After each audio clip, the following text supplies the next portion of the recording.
Hi, everyone. I want to welcome you to our first leadership webinar.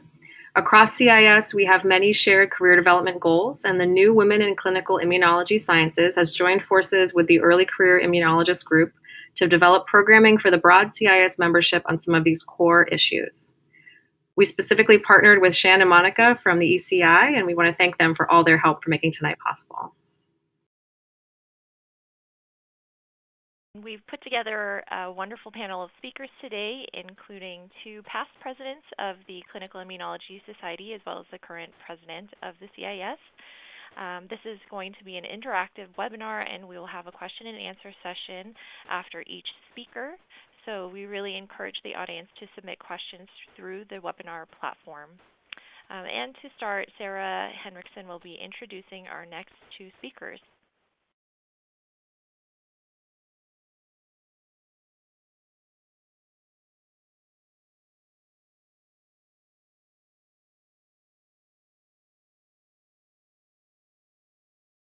Hello? All right, I was having a little technical difficulty there. We have the pleasure of introducing three people who need no introduction to any of you, but in brief for each, Jordan Orange will be beginning. We're starting with our most senior past president, and then we're working our way to our current president. Jordan is currently chair of pediatrics at Columbia University College of Physicians and Surgeons and the pediatrician-in-chief of New York Presbyterian Morgan Stanley Children's Hospital. We thank him for joining us and discussing our first section, which is going to be on negotiation. Thank you. Thanks, Sarah. And greetings to everyone. Good evening. Congratulations to the WCIS and the ECI on a really extraordinary series of events, and it's a delight to be able to join you to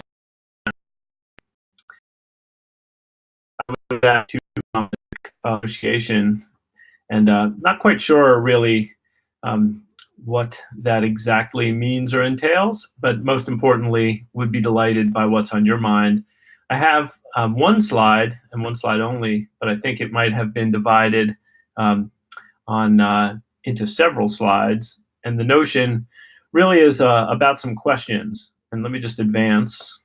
Yep, that's sort of what I look like.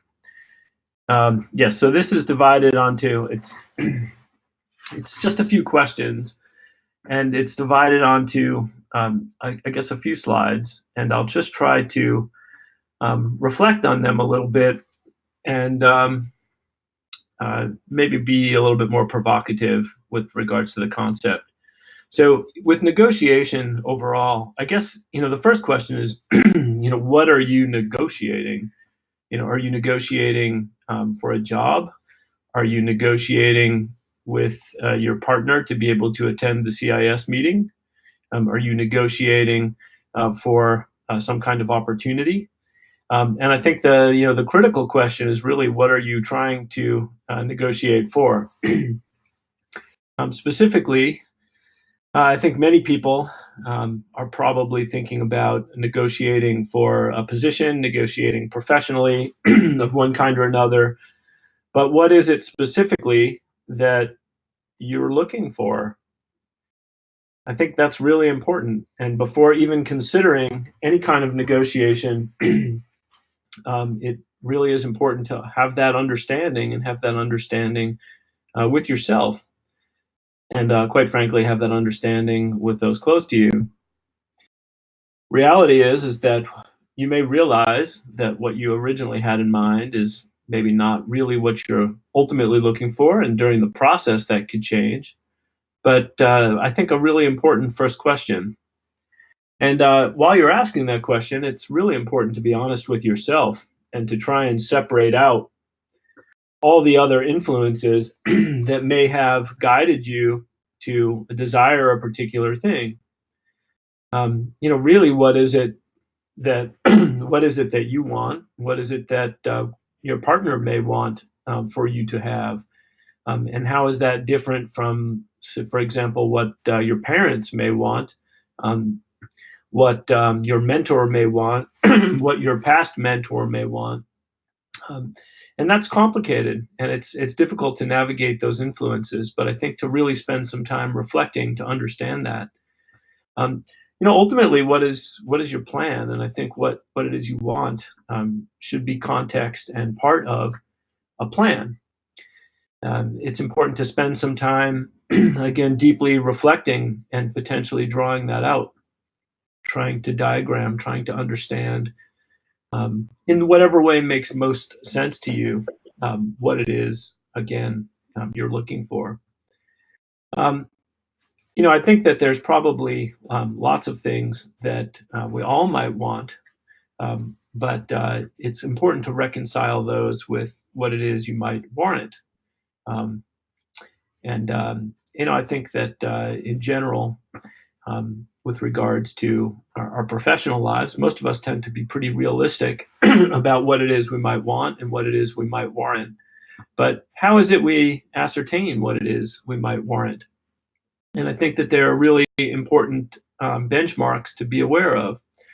When it comes down to professional negotiations, the reality is, and I think one great misconception that many of us have, is that the therapeutic index around resource-specific opportunities is actually quite narrow.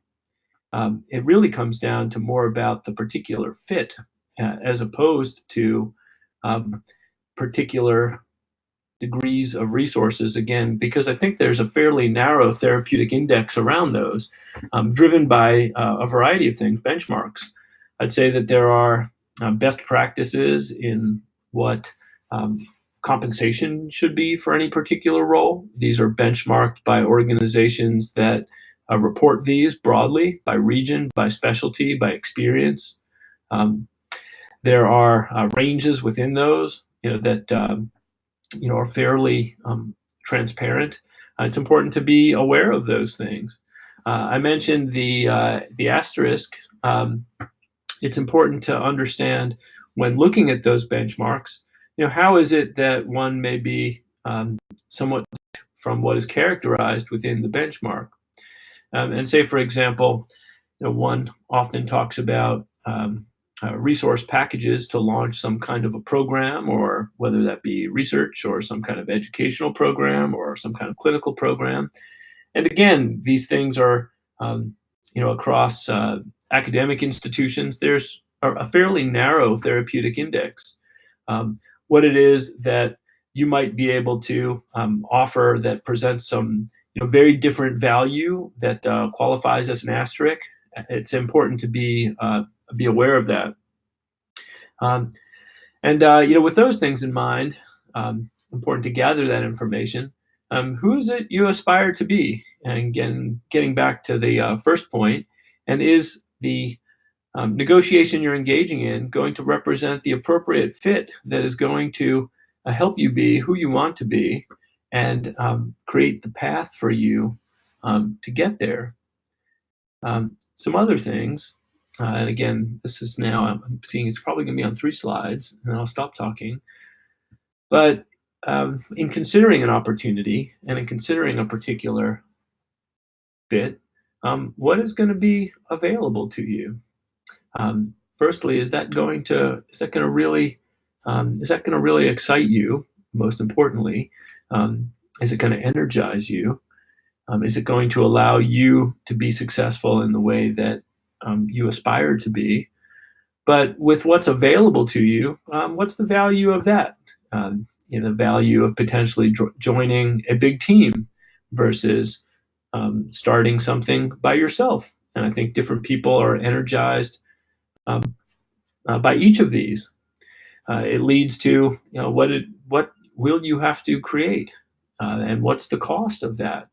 If you are starting something yourself, inevitably there's a greater cost of sorts to do so, and it's not necessarily a financial cost.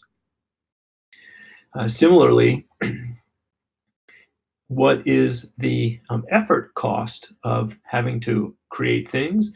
Similarly, there may be a large existing critical mass of things, but specifically what it is you want to do and who you want to be could even be a greater cost, and could even be a greater creation. And it speaks also to the culture of whatever it is you're played into, and how does that culture resonate with you personally, and how does that culture resonate with what you're trying to achieve and what it is you might need to create and generate. And another question is, what is it that you need to be successful? It's easy to tell people what it is they're going to need to be successful, but that may not be consistent with what it is you think you need to be successful. And if you don't have what it is you think you can legitimately be successful with, then really it's important to reconsider what you're engaged in. This may be somewhat of a discussion as you realize that there are paths to you being successful that you might not have otherwise appreciated. Certain existing programs or people or cultures or opportunities that may help you achieve the success you're aspiring to achieve without necessarily needing to generate or create or apply the work or the resources of all kinds to get to that point. And I think the last slide I have is these three questions, which is how does your decision and thinking affect others? How does it, most importantly, how is it going to affect your family? How is it going to affect your friends? How is it going to affect your community, whatever that might be? How is it going to affect the community you're going to join? How is it going to affect the team that you're going to join? And I think these are all probably a lot more relevant than we may initially give credit to when considering a negotiation. Of course, we put and should put much focus on our immediate families and what impact any decision and thinking may have on them. Also, the process of even considering, the process of negotiating in general is an energy-consuming process. It's one energy from you personally. It's one that's going to consume a bandwidth for you personally, but it's also going to consume energy and bandwidth from those around you. An important question is really, what is the role of faith, trust, and goodwill? And quite frankly, I think this is tremendously underrated. There's very little, quite frankly, that is put in writing, in contract, that means much by itself. The reality is that faith, trust, and goodwill have an extraordinary value, and that's an important facet to navigate, and it requires dialogue. It requires getting to know people. It requires getting to know others that have engaged in a negotiation with that organization or individual. And then finally, how do you communicate these things? You are, again, in negotiation, not just with a single individual. You're in negotiation, with a whole community and several communities. You're in negotiation, again, to get back to the example of wanting to go to the CIS annual meeting. You are negotiating probably with your own family, if you have one, about doing that, and about the importance of what you're trying to achieve by doing that, and how do you communicate that effectively so that not only you can be successful, but quite frankly, that the momentum of what you're trying to accomplish is advanced. And so communicating all of these points and all of these reflections in your negotiation is of the essence, and it requires, again, a great deal of energy, a great deal of preparation, and a great deal of perspective and insight and work.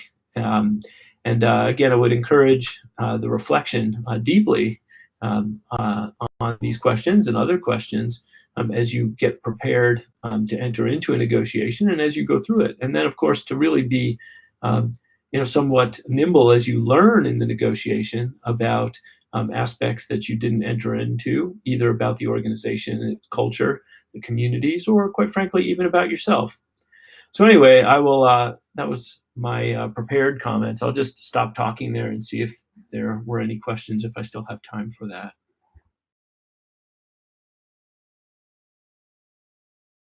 Thank you, Dr. Orange, for that really interesting talk. I have a question.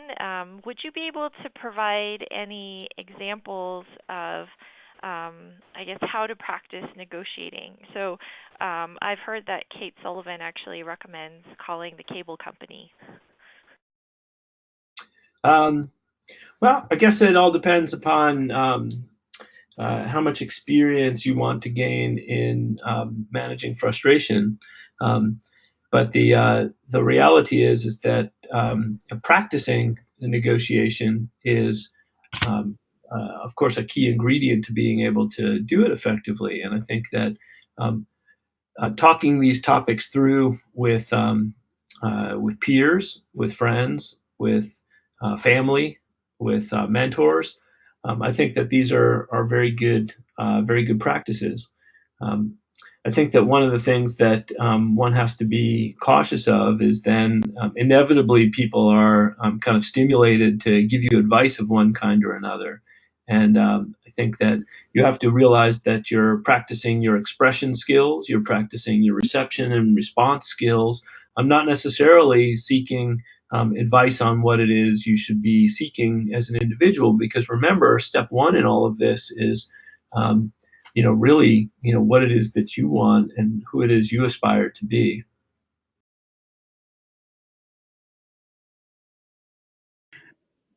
Would you Jordan, be this is, willing to give a, go ahead. oh, sorry, go ahead, No, Sarah. please. Go ahead, Karen. I was curious if you're thinking about when you think about identifying your own core characteristics and goals, are there any exercises or strategies you found effective to sort of narrow the wheat from the chaff and really figure out what's most important to you among all the things that we do and that we prioritize, how to really hone in on what to focus on in these negotiation sessions of various kinds?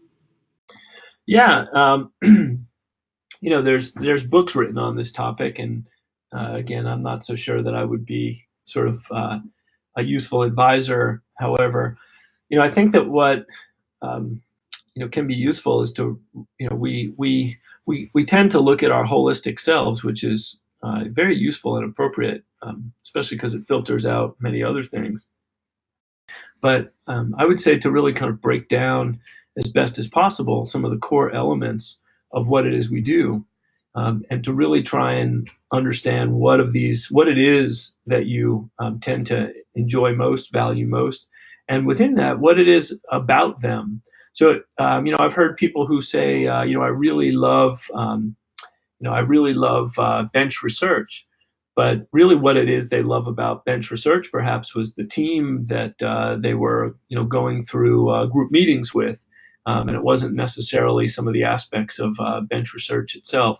So to look at the core components or the individual components of what it is that makes up a day and that makes up what could be an opportunity for us, and to ask which of these components are the ones that really give us the greatest satisfaction, and of those things to break them down and try and understand what are some of the key drivers there. It's a very complex process, and if you were to try and devise an algorithm to do this, it would be immensely complex. But your brain is intensely capable of it, and is a beautiful tool to get you to that endpoint. And may I pass on one attendee question, which was, how do you identify very pragmatically in a given negotiation, especially thinking about academic positions or promotion, what are actually negotiable elements of that conversation and what are simply fixed components for that institution or that supervisor that can't be negotiated? And how do you get to an understanding of what those changeable pieces and unchangeable pieces are?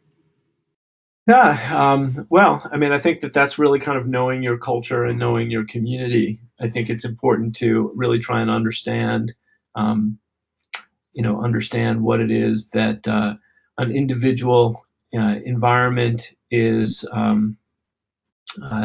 well versed in, what an individual environment is capable of, what their history is around these things. Not that that necessarily defines your path, but say for example that if your request to a particular entity is for uh, sponsored housing, and they have no such housing, then you've made a request that probably doesn't make a whole lot of sense.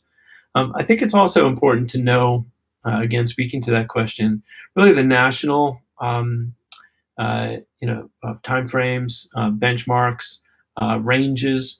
Also thinking about peer institutions is very useful. I think that again, what are the key comparators? There are values placed on certain types of experiences, and to make sure that you're within the correct context to be able to advance a request. And ultimately, that because there is not a precedent, because there's not a particular paradigm, doesn't mean you should never raise that concept. It may be an excellent concept, and it may be something that the person or the community or the culture you're negotiating with has been kind of keen to see advance. And if not, hopefully what it is, you'll learn very transparently why that is not a possibility or a particularly useful concept for the culture or community you're engaged in. Thank you so much, Jordan. I really appreciate you being willing to take the time to chat with everyone. And I wanted to thank our attendees for contributing questions. And just to remind everyone, there is an attendee chat where you can put questions that we can put forward to the speaker if anyone has anything on their mind. If there aren't any other questions, having thanked Jordan, we'll move on, and I'll introduce Roshini. So Roshini Abraham is our immediate past president of CIS and is currently the Associate Chief of Academic Affairs and the founding director of the Diagnostic Immunology Laboratory in the Department of Pathology and Laboratory Medicine at Nationwide Children's, having recently left the Mayo Clinic in Rochester, Minnesota. And she'll be speaking today with us about team building and management. Thank you very much. Thank you, Sarah, and good evening to everybody. Thank you for taking the time to participate in this webinar. And I'd really like to congratulate the WCIS and the ECI committees. They've been very enthusiastic in offering our membership a variety of educational opportunities through different sorts of webinars, etc. So thanks so much. I've been asked to talk about team building and management, and I'm going to be talking not so much from the perspective of a person who's already arrived at the destination, but more from the perspective of a learner, of a sojourner. I'm still learning as I go along. So I hope I can share some thoughts with you with regard to some of the lessons I've learned and I'm still learning. When I think about a topic like this, it's helpful to have some definitions in mind. And so I was thinking about how to define team building, and I came across this definition that said it can involve a wide range of activities that can improve a team's performance. And I always like to read quotes from people who've gone before, who've achieved extraordinary things. And so Henry Ford says, and I'm paraphrasing him because I've got his actual quotation there on the slide, but paraphrasing him, it's coming together to start a team or to build something is just the beginning or the initial step in the process. Trying to work together is progress, better than not working together. But ultimately, being able to work cohesively is what defines success. And Alexis Carrel, who's a French surgeon and biologist who received the Nobel Prize for Medicine in 1912, said all of us at certain moments in our lives need to take advice and receive help from other people. And if I had to paraphrase that, I'd say all of us at many moments in our lives need to take advice and receive help from other people. So, sorry, I forgot for a moment how to advance the slides. So if team building is working together in a wide range of activities to improve performance, then as Andrew Carnegie said, teamwork is the ability to work together toward a common vision. It's the fuel that allows common people to attain uncommon results. So that means that the ordinary can become extraordinary if there is a common sense or purpose or mission. So I've set these definitions here for you to keep in mind, to mull over, and to come back to if you want to, at a later point, I don't want to spend too much time because I think I've already given you one definition of team building and teamwork. And with regard to team management, it's like having many tools in your toolkit that allows you to coordinate a group of individuals to work towards that common goal. So I was thinking about some leadership models for team building, and I liked this particular model, and it sort of breaks team leadership into four sort of discrete steps or stages. One is how you would start building at the very beginning, creating a new team. The next step would be to build that team. The third step would be to take that team to actually perform the task and achieve results. And the last stage would be how do you sustain that team's performance. And all of these four stages is very much dependent on how a leader sort of performs the task of leadership or the style of leadership, and what are the outcomes or the endpoints that the leader would focus on along these different stages. And so I'm just going to go over these sort of step by step. So we have different stages and styles of leadership and how that could influence team building. And so if you're starting from a clean slate, you've got a new team, a new program, a new division, a new department, whatever it is that you're trying to achieve, you've got to create a new team. But when you put that new team together, those individuals who form your team, they want a sense of clarity and direction. If you just say, oh, come join my team, because we're going to do great things together, I don't think that sort of team will be useful and sustain itself for very long. So you have to articulate very clearly what are you trying to do, and how do the individuals of that team, whether they be team members or team leaders, how do they fit into that team? And so the leadership style that would go with this sort of stage, the early stage of creating a team, is a steering style where you provide direction without being very prescriptive about that. Whereas the next stage, once you've created the team and you've defined the goal or vision in a broad way, is how do you take that team to the next step to function together as a well-oiled group. So again, you have to articulate the goals because you have to keep that in front of the team at all times. But I think even more importantly, you have to share the vision and passion. If you're lukewarm about the goals and how to go about it, you're certainly not going to motivate and stimulate your team. But on the other hand, if you're passionate, you can really drive these people to achieve that goal, to be partners with you, to put their shoulders to the plough. So the leadership style that would work at stage 2 would be identifying the strengths of each individual member of the team and helping them recognize their own strengths and then how they can recognize other people's strengths and work together in a complementary fashion.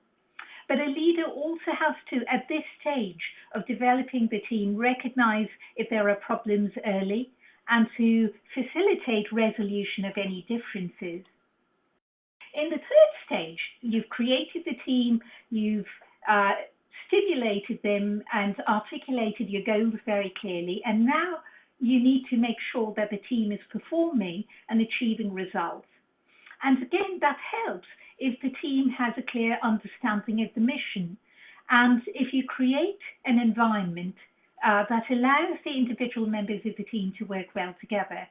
So the leader in this sort of setting at this stage would be one who is capable of being stimulating, who is able to help the members of the team sort of develop their strengths, who certainly is a cheerleader, allows them to excel, challenges them to, and then sort of pushes them to strive for continuous improvement.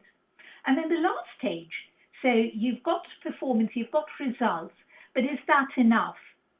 For the short-term performance, yes, it's valuable. It allows you to achieve certain things, but I don't think that's sufficient for the long term. And so a leader, to sustain team performance, has to be an energizer, has to bring together ideas and individuals, create the environment, so that the sum of the effort of each member of the team is far superior to what an individual can do alone. And so I think when you take these 4 stages of leadership and styles and try to apply them to your own team, there are some questions you ought to ask of yourself and of your team. How do these 4 different stages model your team, either the team that you lead or that you're a member of? Can you identify the stage at which your team is at? And does knowing the stage have any impact on the way you would lead? In other words, does it have any impact on your leadership style? And if you know the stage of where your team is at, what changes can you make to lead your team? So that would mean that you have to understand the styles and how you would allow it to influence your behavior or adapt your behavior so that you can lead your team more successfully. So here I've offered a couple of schematics on what I would call situational decision-making styles. The two models offered here are very complementary and similar in some regards, with some slight differences. But again, I'll emphasize that these are situational decision-making styles, so it really changes depending on the context. So in the first model, you have leader involvement and you have the involvement of others, that is the involvement of other team members. And depending on the context or situation, a leader involvement can be high. So, for example, when you're in a consultative role where you're sort of facilitating teamwork, or you can have the my way or the highway, the autocratic approach, where you don't really require much involvement of the members of the team because you are being dictatorial and you are providing the input sort of entirely as a leader. Now, it sounds negative to say that to have an autocratic style of leadership, but if you look at the other model on the same slide, you find that the words are slightly softer, but again are situational or contextual, where a team leader can be either directive or supportive.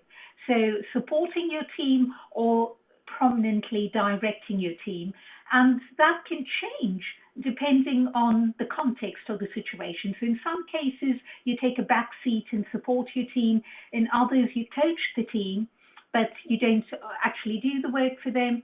Or you can delegate responsibilities to others, or then you can actually direct your team. And all of those may need to be done at different stages in the growth and evolution of the team. So there are some strategies that different people have put forward to build strong teams.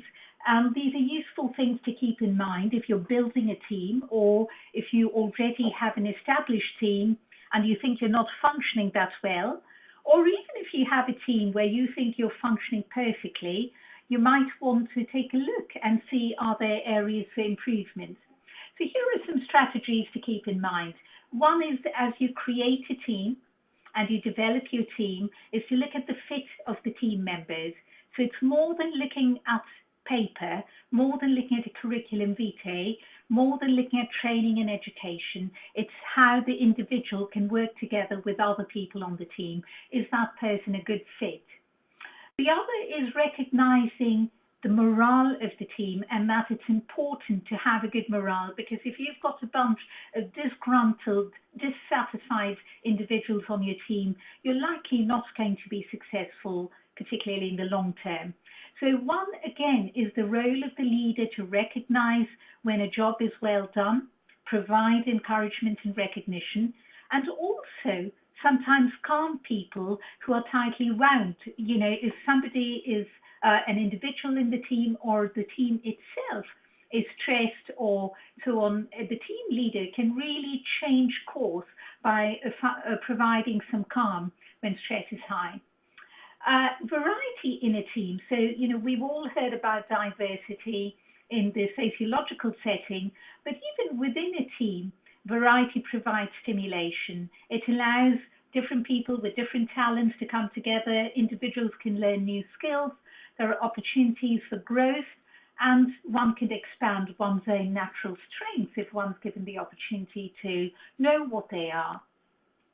It's critical for a team leader to be an individual who can listen, to value individual contributions, and to also provide an environment where people can speak without fear of condescension or criticism, and where mistakes are not seen as, the ultimate defeat, but really an opportunity to grow and learn. And so that sort of intuitively leads into the next strategy, which is recognizing that failure, that mistakes, that problems are not really obstacles that are insurmountable, but they are actually a critical component of success. And in fact, individuals who fail learn how to do better in the long run than individuals who've never known failure. But once you know and recognize failure, it's also helpful to learn how to prevent mistakes in future. Conflict resolution. A leader has to be skilled, whether temperamentally suited for it or not, how to resolve conflict. I mean, differing perspectives, we talked about variety.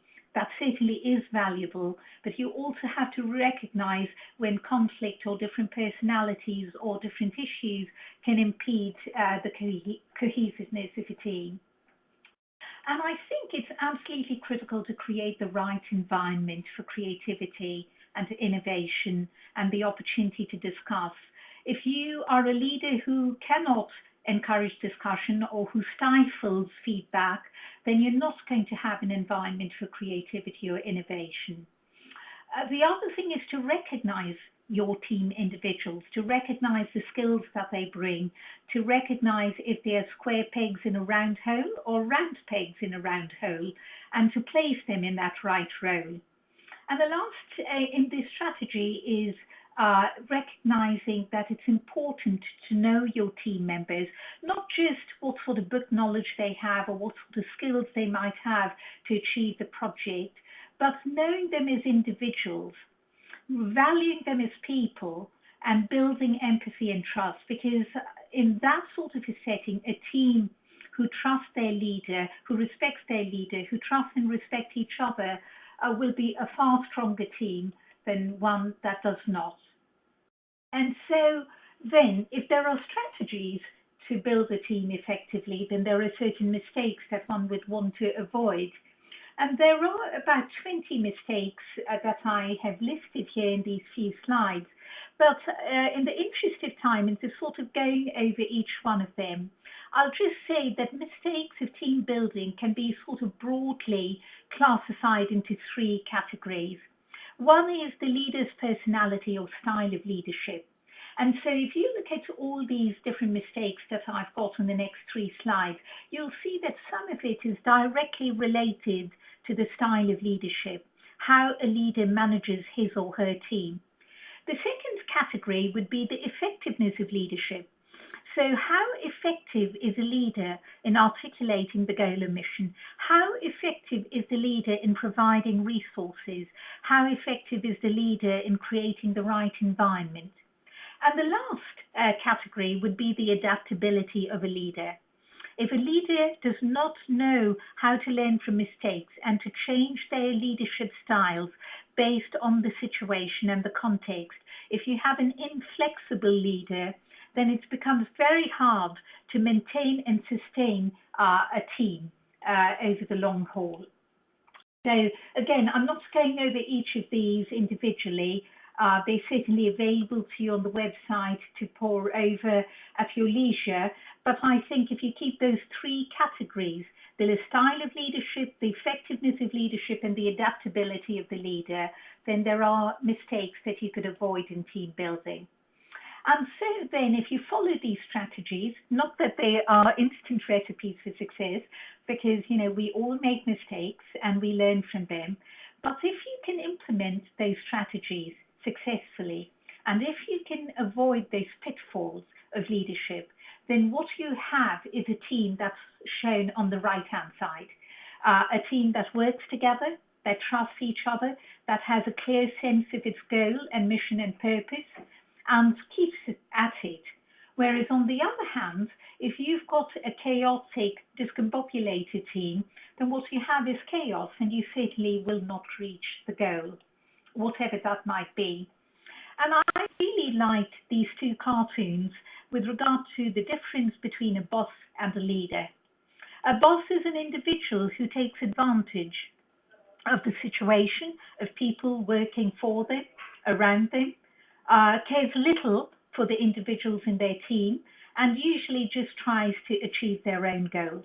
Whereas a leader, on the other hand, is somebody who nurtures, who encourages, who causes the team members to flourish, who cares about the individuals in their team, that not only should they arrive at their goal and fulfill their mission, but that they should all grow and succeed individually while that is happening. So somebody who empowers is what a leader is.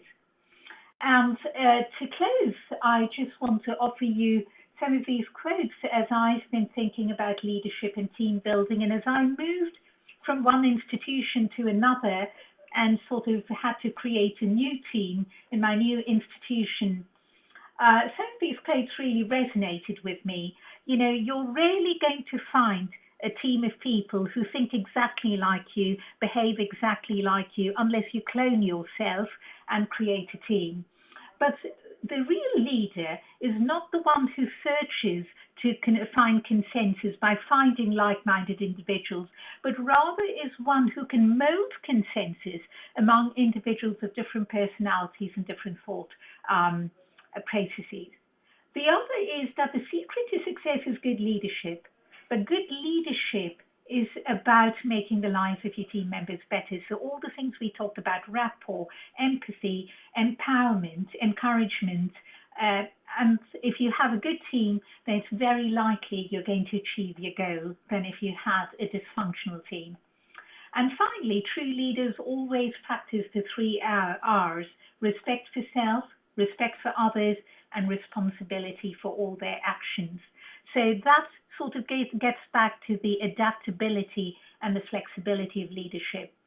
That is, you know yourself, you know your limitations, you know your strengths, you know your team, and you take responsibility for your actions as well as the actions of your team.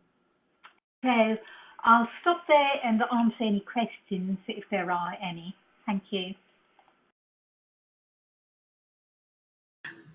Roshini, I'm wondering if you could give us an example of a time where leadership was challenging and you had to sort of change course and bring your team with you, and how you thought about sort of redirecting the group. Right. So in my previous position, you know, as my clinical lab grew, you know, I at the time had a sort of a notion that each one has to have a certain level of accountability for actions. And so if mistakes were made, I didn't have a problem with mistakes being made, but I wanted accountability. And the sort of ethos and culture in that institution was that it was very hierarchical. And so many a time, you know, I would have to take responsibility for patient reports being issued from my lab, and yet I could not hold the members of my team accountable. And that created frustration. And in the early years, I would articulate my dissatisfaction, but I realized that that was demoralizing to the team, and they were getting fearful of approaching me because they felt I had very high expectations of them, and that if they failed, that they would lose faith in my eyes. And that wasn't my intent at all, but clearly the way I was communicating my desire for accountability had not really reached the staff in the right way. So I had to take a lot of pains to curb my own tendency to ask for accountability and to express or communicate that desire for accountability in a way that I knew would be intimidating or fearful for the team. So it took a lot of conscious effort on my part to change that aspect of my style of leadership. So when I came to my new place, you know, I learned some lessons the hard way in my previous place. And so when I was talking to a colleague who was having some challenges building her team, she said to me, you know, you don't have the same sort of problems I have because you don't seem to run into the issues of communication and so on.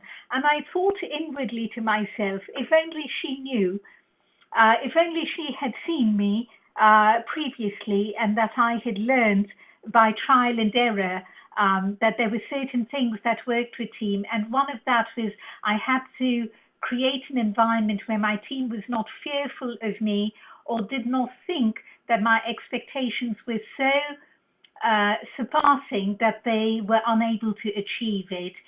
So I learned to be a better cheerleader and I learned to improve my communication, but it's a work in progress. Thank you, Roshini, for that wonderful talk and those really great slides and that last example of your prior experience and how you learned from it.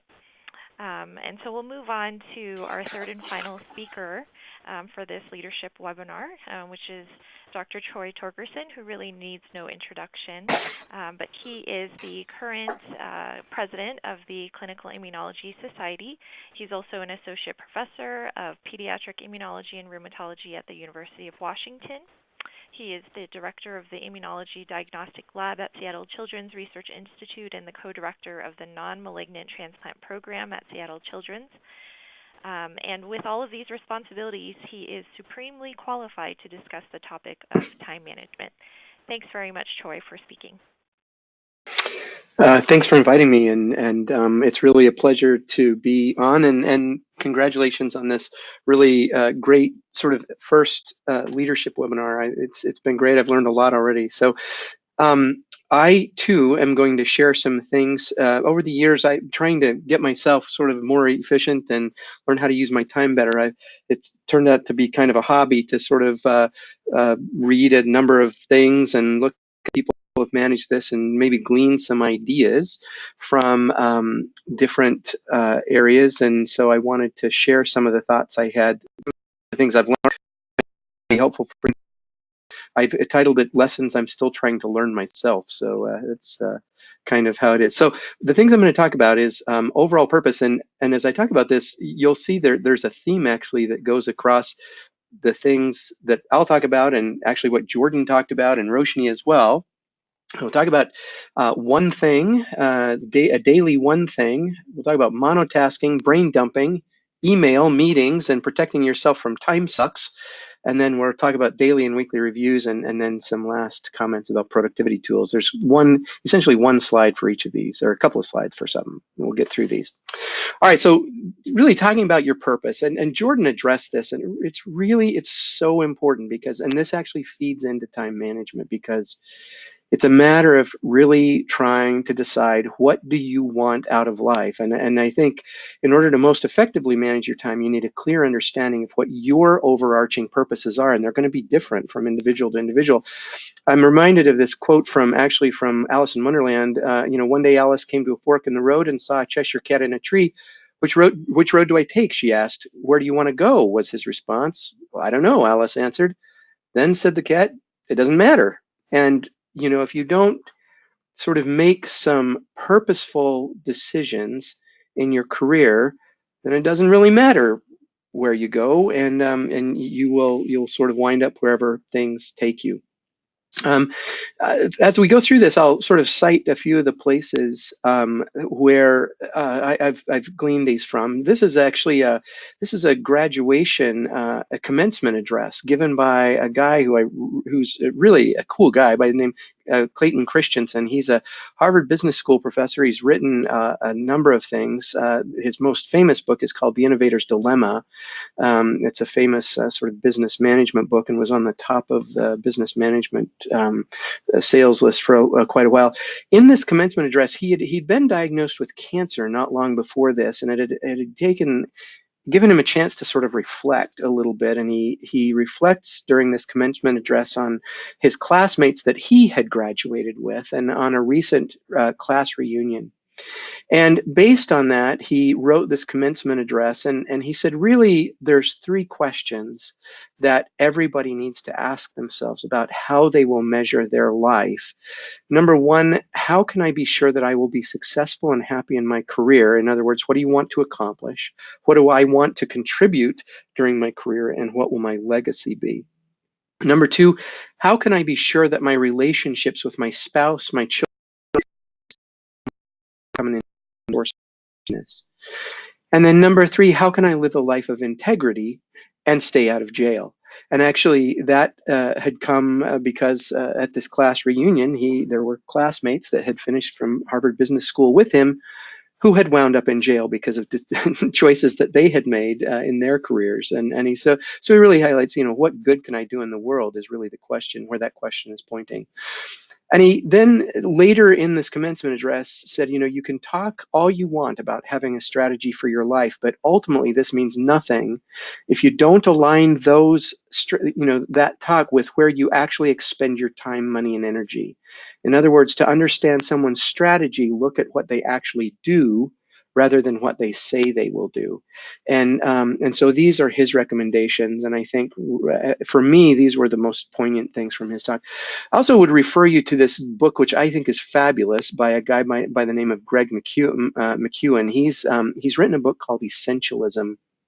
And essentialism, he defines it, he says it's a disciplined, systematic approach for determining where our highest point of contribution lies, then executing on those things. And the thing that I like most about this book is he really says, when it comes to time management, there's really three core truths, and they are that I choose how I spend my time. And there's only a few things that really matter, really pointing back to the things that I highlighted from Clayton Christensen. And then that I can do anything, but I can't do everything. And we have to make choices. As you see on the right, Dwight, of course, his choices are Bears, Battlestar Galactica, and ice cream. But I think these are really important things, and it really boils down the crux of finding our purpose and really finding the things that make us most happy and that we want to focus our lives and our time on, and ultimately focusing then on those things. If you decide that one of your goals in life is to be like Jordan and be the leader of a division and a department, then you need to be doing things and spending part of your time every day doing things that are going to get you there. If you decide that you want to be an NIH grant-funded investigator, well, you need to be spending time doing things every day that are going to get you there, publishing, writing grants, etc. That's the point. All right, so let's move on to the next topic here. So this is the idea of one thing. So once you've kind of decided on what your purposes are, then every day you should choose really one thing that is focused on your purpose to try and accomplish every day. You should try and, if your goal is to become a department chair, you should be doing one thing every day that's going to help to get you there. And you should put that one thing down. You should make whether you do it on a 3x5 card or on a piece of paper, you should put that one thing down, and you should put that on your calendar. And you should make a goal to accomplish at least that one thing every day. Now, you're going to have a lot of other demands on your time, and they will, if you don't have goals, you don't know where you want to be, all those other things that everybody else imposes on you are going to take over your time. And at the end of the day, you're going to look back and go, geez, I didn't accomplish anything that I wanted to accomplish that are going to help me get where I want to be. So in order to do this, you have to be purposeful, meaning that you need to choose that one thing. You need to put it on your calendar. You need to choose a time of the day where you can get that done. And that might be, or you might, as you look at your life, you might say, well, maybe for me, it's early in the morning before the kids get up or before I head off to work and the pages start coming. I need to block an hour of my time first thing in the morning to do that one purposeful thing that's going to get me where I want to go.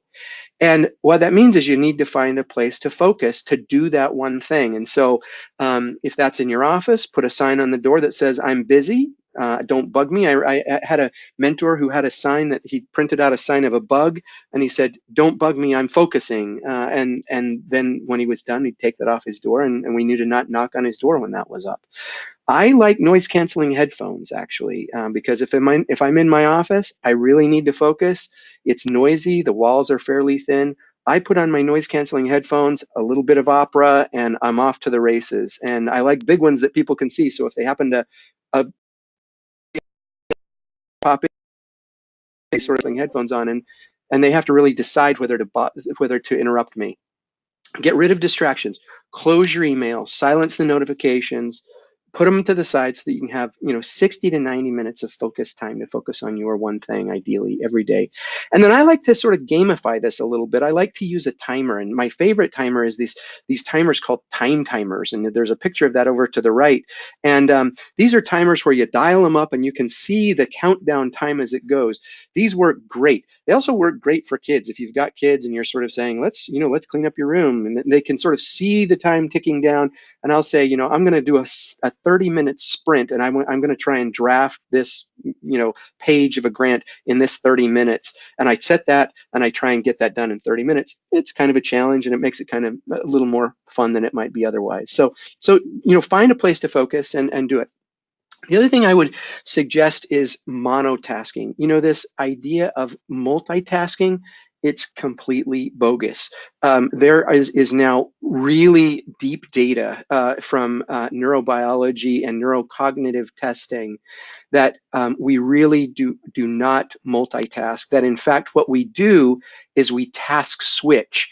And so every time you decide to multitask and switch from looking at your phone or looking at a text to looking at an email to getting back to what you were writing, every time you switch tasks, there's a cognitive requirement to do that, and it takes time.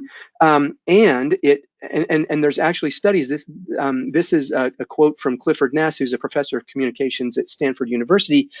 This is in an interview he did with Ira Flatow on an NPR science program. He said, the research is almost unanimous, which is very rare in the social sciences. And it says that people who chronically multitask show an enormous range of deficits. They're basically terrible at all sorts of cognitive tasks, including multitasking.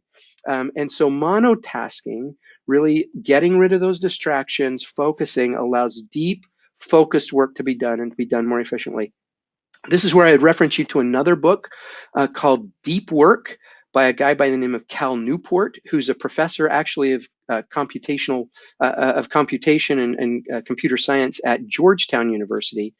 Very interesting book, maybe a little extreme, but is really a terrific book on this idea of the needing to do deep work, particularly if you're in an academic setting and needing to sort of publish new and novel things. The next thing I wanted to talk about is just dumping your brain. Dump your brain and keep it dumped. So the problem here is getting, again, back to focus, is that, if you are carrying around a lot of stuff, random facts, ideas, to-do items, basically, as you go through your day, you go, oh, geez, I need to stop and get cat food on the way home. Your brain is going to keep that in the back of its brain, and it's going to be sort of trying to hang on to that.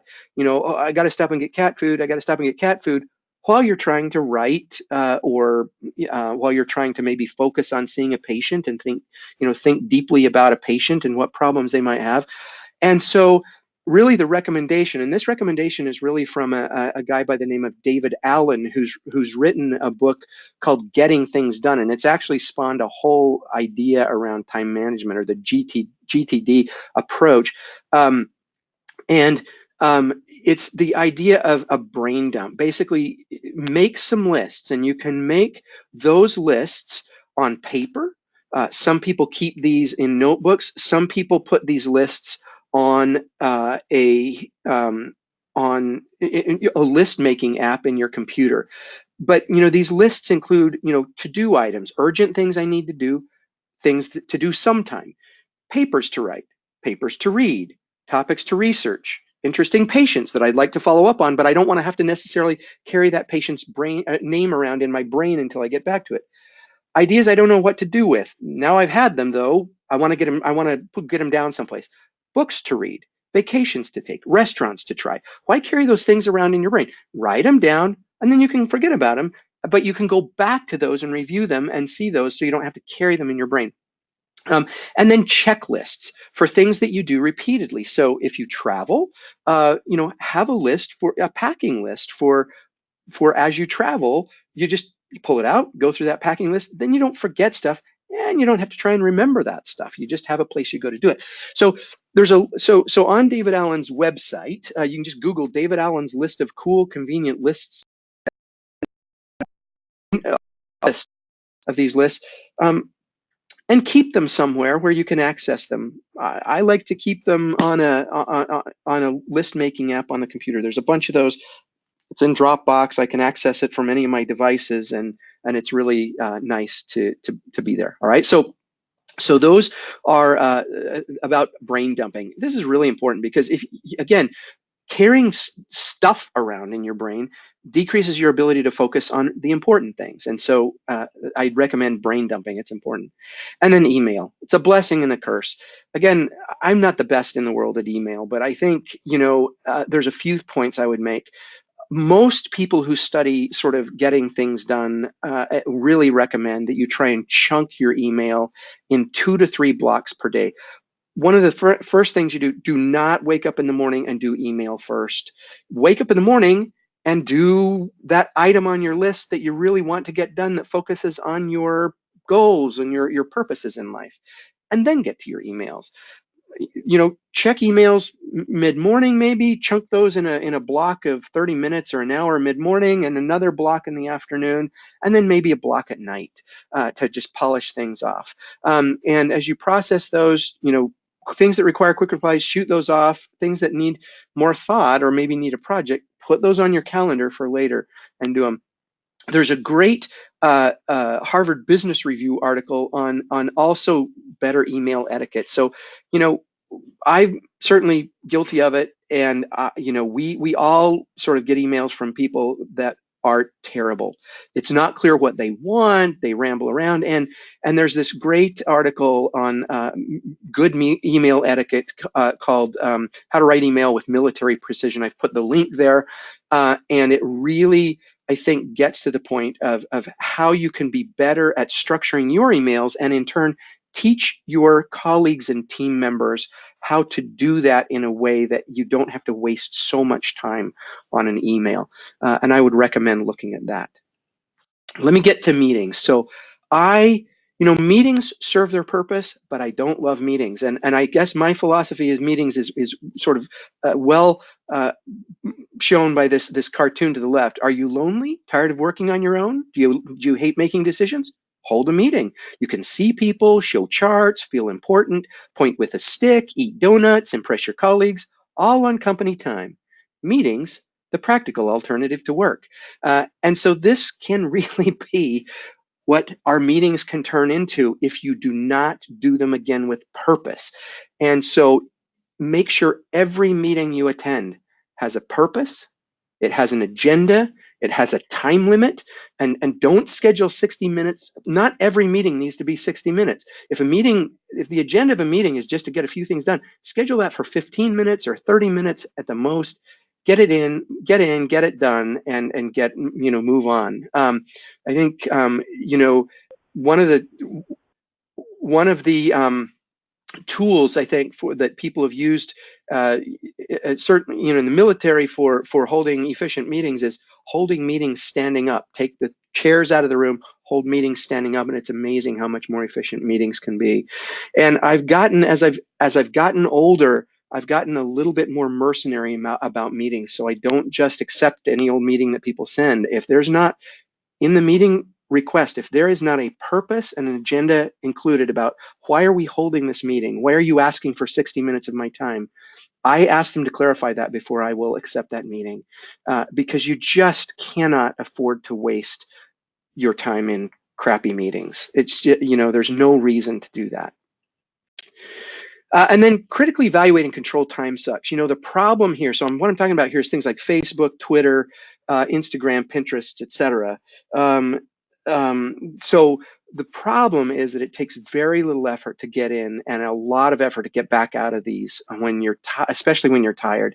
And these things will vacuum up a huge amount of time and before you know it. And you don't have to be sort of like a monk about this or a nun about this, but you do really need to ask the question of, is what I am doing on these platforms, does this sort of get to my purpose? So getting back to those ideas that I talked about earlier from Clayton Christensen, you know, those main things, does this serve my greater purposes in life? And if not, then you really need to be honest about that. And things you can do, practical things you can do. If you do want to keep these open, some people get really sort of like a monk about this. They just take them off their phone or don't use them at all. I think you can use them, but here's a couple of things you can try. You can turn off the notifications. Shut down the notifications so they're not bugging you all day long and you're not constantly go, oh, so-and-so posted, oh, I better go look at that picture that they posted on Instagram. Turn off the notifications remote. Number two, bury these. If you're using a smartphone, bury these in a folder out on the third or fourth screen of your smartphone, so that in order to get into these, you've got to like scroll, open a folder, and then open it in order to get into it. And that just, it gives you some time to sort of think, oh, wait a minute. All right, I'm not just, okay, I don't really want to just now waste 30 minutes in Instagram, you know, just because it's a habit to, you know, that thumb wanders over and hits the Instagram button. Oh, you know, let's look at, you know, a bunch of pictures. So I would just, again, this is again where you need to go back to your purposes and what, you know, what you want to accomplish in your life. And then this is the last thing that's super important in any time management. If you're thinking about how you use your time, again, you lay out your purposes, you go through all of the things that I've sort of talked about, but then what you have to do is you have to go back at the end of your day and at the end of your week, and you need to be critical and you need to look at, you need to review how your day went. Okay, today, what did I accomplish that serves my purpose that I want to accomplish in the end? What did I get done that was important, or did I just sort of, you know, did I happen, you know, did I stumble into Pinterest for, you know, an hour, and did that actually get me where I wanted to be? And so a short daily review at the end of the day, and then at the end of the week, actually put on your calendar. I like to do this sort of at the end of Friday before I walk out the door, some time for a weekly review. Look back through, what did I really need to get done this week? Did I get it done? If not, how am I going to make sure that that gets done by the next week? And this weekly review, again, this is laid out nicely in David Allen's book, Getting Things Done, sort of how he recommends doing a weekly review. And I like actually the way that he recommends. I've put here on the last slide some productivity tools that really try to get technology working for you. So I use some, you know, there's a bunch of list or to-do apps. Find one that works for you. You don't need to waste a lot of time doing this, but just find something that works, stick with it, and you know, you're going to want to have a place to put lists. You're going to want to have probably a notebook or a binder where you can write stuff down on paper, where you can collect paper things, and you can process that during your weekly review and get that into one of your lists. And I try to carry 1 or 2 3x5 cards in my pocket every day just to kind of collect random thoughts or ideas, things that say, oh, could you do this? Could you follow? And then I try to process those at the end of the day as I'm kind of going through my daily review and get those either onto my to-do list or onto my calendar so that I don't forget about them. You know, a scanner app. So I find this really useful. So I've got there's a bunch of apps on your phone. I've put a couple of them there. They're free. You actually can just scan it, snap a picture of it, turns it into a PDF, and you can shoot that PDF and either put it into Dropbox, put it into your to-do list app. I find that really useful. Again, a sign for your doors to let your colleagues know that you're working on something that's really important that you need to focus on. And then lastly, I like a pair of noise blocking headphones. I find them incredibly useful for working in places that otherwise aren't conducive to working. Some other useful extras are a scientific literature harvester. So there's a whole bunch of these, and I've listed these here. These will do the work for you. You just tell them, I want to sort of keep up to date on the literature on these 5 topics. They'll sort of harvest that, and help you find those papers that are being published on those topics. Cloud storage and Dropbox box, that's useful. The time timer that I mentioned earlier, voice transcription apps like Siri or Otter Voice Notes. I use the Text Expander app. This is one that you can sort of program in sort of things that you use repeatedly. These are email snippets or other things, and you just a couple of keystrokes, and it just pops that in and auto populates that. And then one of the other things that I absolutely love is one of the ways that I get through a bunch of books every year, which I really enjoy, is to use the Libby app, which is an app that lets you download and listen to audiobooks from your local library. I don't buy a lot of audiobooks. I don't have to, because I use the Libby app, and if you've got a library card, you can subscribe to these from your local library and listen to them. And this is how I get through a bunch of books every year between commuting or sitting, in the airport or on a plane. And it's a way to just be more efficient about getting through some books, which is an important part of my life. So with that, I'll end and be happy to take any questions. Thank you very much. Thank you, Troy. That was really wonderful. I think we're a little bit past the hour, but that's great because you provided chock full of information and websites and links and apps that we could use for time management. And I really want to thank all of the presenters today, including Dr. Orange, Dr. Abraham, and Dr. Torgerson, for taking the time out of their busy day as leaders in the fields and their communities to provide us with all of this information today. And lastly, I do also want to thank the co-chairs of the Women in Clinical Immunology Sciences Committee, which includes Alexandra Freeman and Victoria Dimitriadis. And Victoria really has pioneered this committee and assisted with developing all of the programs that have been provided over the last couple of years. And we hope you enjoyed the webinar. And with that, we will end the session. Thank you very much.